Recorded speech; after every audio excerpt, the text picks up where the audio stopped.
Hello.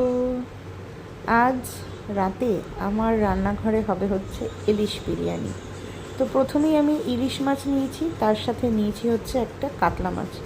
কারণ মা ইলিশ মাছ খাবে না, কাতলা মাছ খাবে, আর আমি অলিরানি মিস্টার দাস আমরা সবাই ইলিশ মাছ খাবো। তো প্রথমেই আদা পেঁয়াজ রসুন কাঁচা লঙ্কার পেস্ট দিয়েছি, টক দই দিয়েছি, হলুদ লবণ, আর দিয়ে দিলাম হচ্ছে একটু বিরিয়ানি মশলা আর একটু গোলমরিচের গুঁড়ো, কাঁচা সর্ষের তেল দিয়ে ভালো করে ম্যারিনেট করে রেখে দেবো 40 থেকে 45 মিনিট মতন।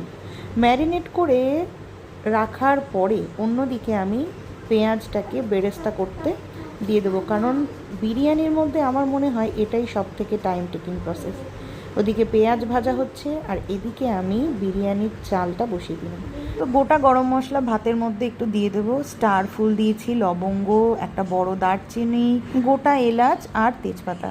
তো ওগুলো দিয়ে ভাতটা হতে থাক, আর এদিকে বেরেস্তাটা তুলে আমি একটু ম্যারিনেশনের ওপরেও আমি দিয়ে দিলাম, এতে একটু টেস্টটা ভালো হয়। তো কড়াইতে আমি দিলাম সর্ষের তেল, দেওয়ার পরে আমি একটু গোটা গরম মশলা ফোড়ন দিয়ে মাছের মশলাটাকে আমি দিয়ে দিয়েছিলাম। মাছের মশলাটা একটু কষে আসবে, ঠিক সেই সময় মাছগুলোকে দিয়ে ওই 1 থেকে 2 মিনিট মতন একটু ঢাকা চাপা দিয়ে রান্না করে নিতে হবে, যাতে মাছের ওই একটু কাঁচা ভাবটা একটু চলে যায়।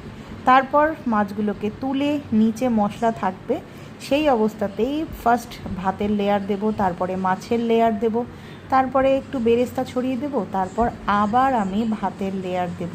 এরকম করে 2-3টে লেয়ার দিয়ে ওপর দিয়ে বিরিয়ানি মশলা, গোলাপ জল, কেওড়া জল, একটু আতর, বেরেস্তা সমস্ত কিছু দিয়ে আধা ঘন্টার জন্য আমি ভাপে দিয়ে দেবো। জীবনে প্রথমবার ইলিশ মাছের বিরিয়ানি বানিয়েছিলাম ঠিকই, কিন্তু মনের মতন হয়নি। তার কারণ এই পেঁয়াজ রসুন এত কিছু দেওয়াতে ইলিশ মাছের নিজের যে স্বাদ বা গন্ধ সেটাই চলে গেছিলো। তো যাই হোক, খুব ইচ্ছে ছিল আমার যে আমি ইলিশের বিরিয়ানি বানাবো, এই লাস্ট আর এই ফার্স্ট।